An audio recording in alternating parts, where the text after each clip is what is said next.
मित्रांनो नमस्कार. मनोगत मध्ये आपले मनापासून स्वागत. मित्रांनो, हा व्हिडिओ शेवटपर्यंत बघा. व्हिडिओ आवडला तर लाईक करा. चॅनलला मात्र सबस्क्राईब करायला विसरू नका. मित्रांनो, खरी शिवसेना कोणाची याचा न्यायनिवाडा याच महिन्यात म्हणजे 15 सप्टेंबर नंतर सुप्रीम कोर्टाचा निकाल लागणार असल्याचं समजतंय. विधानसभा अध्यक्ष असलेल्या राहुल नार्वेकर यांच्या पक्षपाती भूमिकेमुळे हा विषय अखेर सुप्रीम कोर्टापर्यंत गेलाय. खरोखर या विषयावर एकदाचा सोक्षमोक्ष होऊन हा सूर्य आणि हा जयद्रथ हा एकदाचा होऊन जाऊ द्या, अशा मानसिकतेत आज महाराष्ट्र येऊन दिसतोय. निकालाची तारीख जवळ येत असल्याने एकनाथ शिंदेमध्ये व त्यांच्या सेनेत एकूणच कमालीची अस्वस्थतेबरोबरच कमालीचं धास्तावलेपण हे शिंदे सेनेमध्ये जाणवतंय. तशी परिस्थिती या ठिकाणी दिसते. दुसऱ्या बाजूला एकनाथ शिंदेना व त्यांच्या सहकारी मंत्र्यांना अडवण्याचा प्रयत्न हा मुख्यमंत्री देवेंद्र फडणवीस व भारतीय जनता पक्षाकडून सातत्याने होत असल्याचं या ठिकाणी अतिशय स्पष्टपणाने दिसतंय.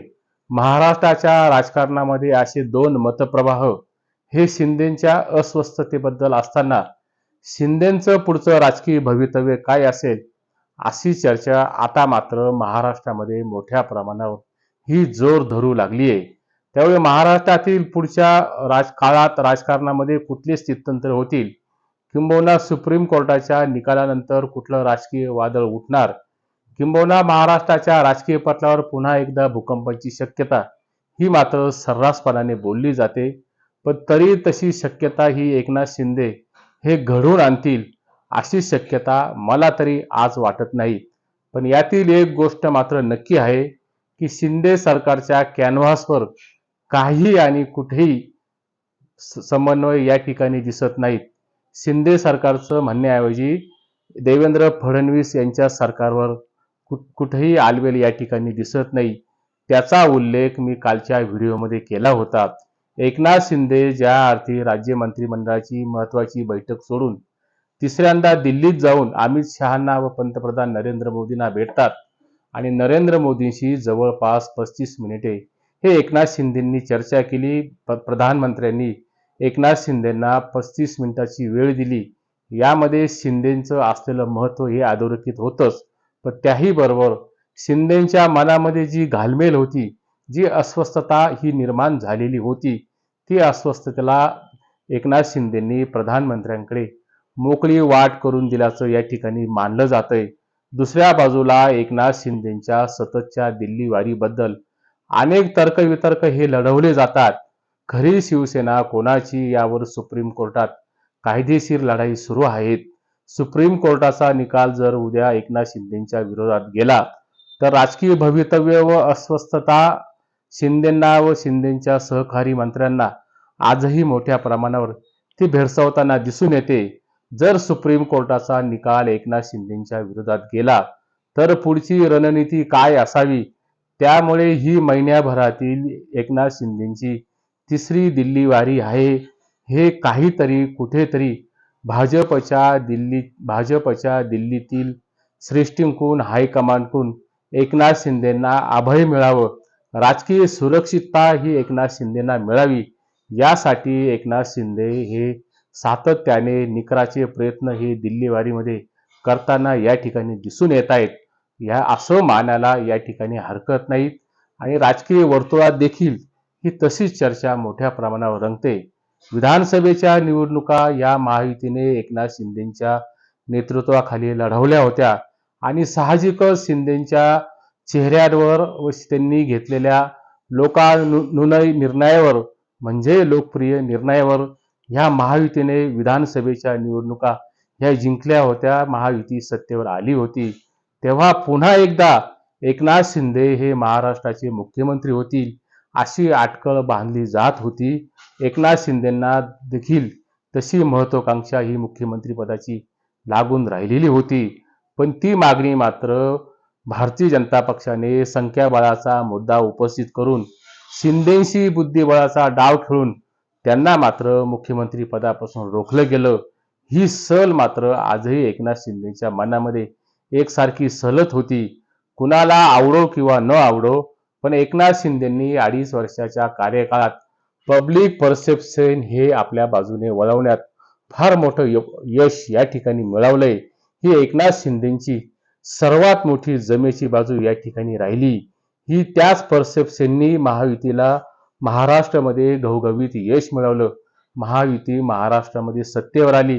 हे देखील या पाठीमागचं निर्विवाद असं सत्य आहे. तेव्हा एकनाथ शिंदे यांची 2.5 वर्षाची मुख्यमंत्री पदाची कारकीर्द ही काही लुटूपुटूची लढाई नव्हती. त्या मुख्यमंत्री पदाच्या कारकिर्दीमध्ये अनेक कठोर संघर्षाला एकनाथ शिंदेंना सामोरं जावलं. मराठा आरक्षणाचा प्रश्न हा त्याच काळात पेटला होता. मनोज जरांगेंचं आंदोलन हे महाराष्ट्रामध्ये उग्र स्वरूपात बनत चाललं होतं. तरी देखील एकनाथ शिंदेंनी आपल्या राजकीय चातुर्याच्या जोरावर धीराने तोंड या सर्व गोष्टींना दिलेलं होतं. ही सर्व पार्श्वभूमी असताना भारतीय जनता पक्ष मात्र आपल्याला सोयीनुसार वापरून घेतं, अशी भावना आज एकनाथ शिंदेच्या मनामध्ये निर्माण होत असेल तर त्यामध्ये मात्र कुठलंही गैर नाही. त्यामुळे एकनाथ शिंदे आज तरी सुप्रीम कोर्टाच्या उद्याच्या निकालात शिवसेना खरी कोणाची, त्याचबरोबर पक्ष व चिन्ह या दुहेरी संकटात महायुती सरकारमध्ये शिंदे हे सापडल्याचं या ठिकाणी स्पष्टपणाने दिसतंय. दुसऱ्या बाजूला एकनाथ शिंदेच्या मंत्र्यांना अडवण्याचा प्रयत्न, एकनाथ शिंदेच्या मंत्र्यांना निधीबाबत दुजाभाव करण्याचा प्रयत्न हा सातत्याने महायुती सरकारमध्ये मुख्यमंत्री फडणवीस आणि उपमुख्यमंत्री अजितदादा हे सातत्याने करतायत. अशा दुहेरी संकटात हे एकनाथ शिंदे आणि त्यांचे मंत्री या ठिकाणी सापडलेले दिसत आहेत. त्यात उपमुख्यमंत्री शिंदेकडे असलेल्या नगरविकास खात्याच्या फायलीवर मुख्यमंत्र्यांनी त्यांची सही असल्याशिवाय त्या फायली पुढे जात नाहीत.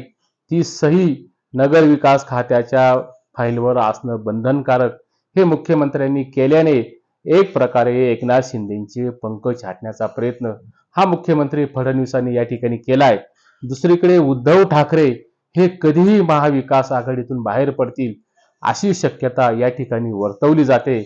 अधिवेशन काळात मुख्यमंत्री फडणवीसांनी उद्धव ठाकरेंना तुम्हाला सत्तेत स्पेस आहेत असं विधान हे विधान परिषदेमध्ये एका प्रश्नोत्तराच्या तासात केलेलं होतं. त्यानंतर फडणवीसांच्या वाढदिवसाला माजी मुख्यमंत्री असलेल्या उद्धव ठाकरेंनी तोंड भरून विद्यमान मुख्यमंत्री देवेंद्र फडणवीस यांचं कौतुक केलेलं होतं.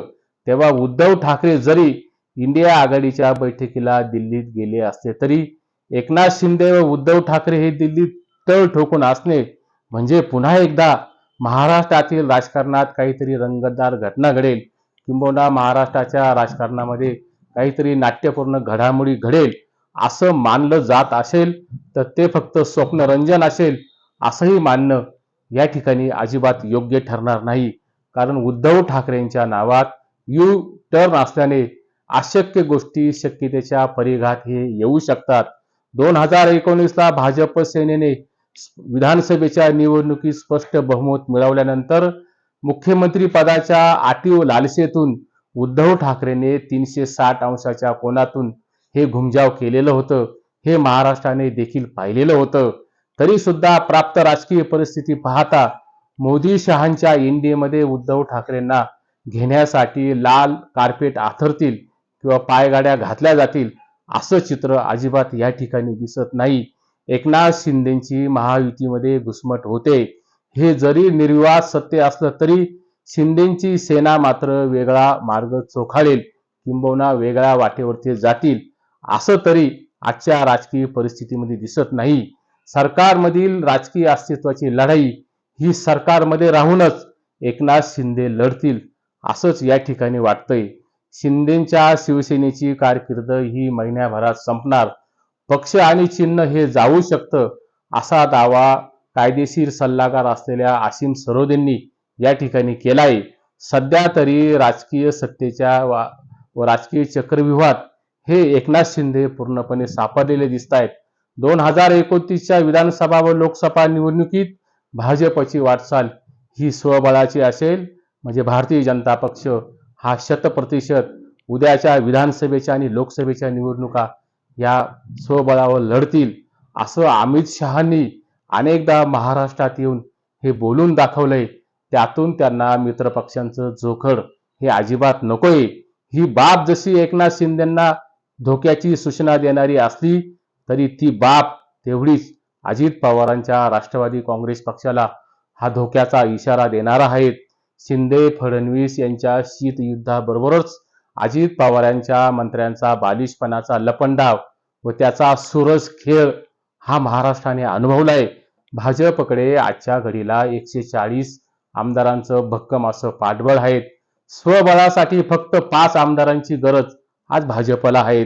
तिसऱ्यांदा मुख्यमंत्री झालेल्या आणि राजकीय दृष्ट्या निष्णांत असलेल्या, राजकीय दृष्ट्या चातुर्य दाखवणाऱ्या देवेंद्र फडणवीस यांना 5 आमदारांची जुळवाजुळव करणं हे फारसं अजिबात अवघड नाही.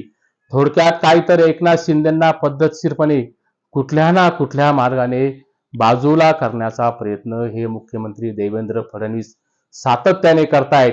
आज जे मुख्यमंत्री देवेंद्र फडणवीस हे एकनाथ शिंदेच्या बाबतीत करतायत तीच पुनरावृत्ती कदाचित उद्या अजित पवारांच्या बाबतीत देखील ही होऊ शकते. बघूया सुप्रीम कोर्टाच्या 15 सप्टेंबर नंतरच्या निकालात खरी शिवसेना कोणाची याबाबत न्यायनिवाडा होत असताना एकनाथ शिंदे हे न्यायालयीन चक्रव्यूहातून कसे बाहेर पडतात की शिंदे हे राजकीय दृष्ट्या अनाथ होतात, आपण लक्ष ठेवून असू. तुर्तास एवढे. नमस्कार.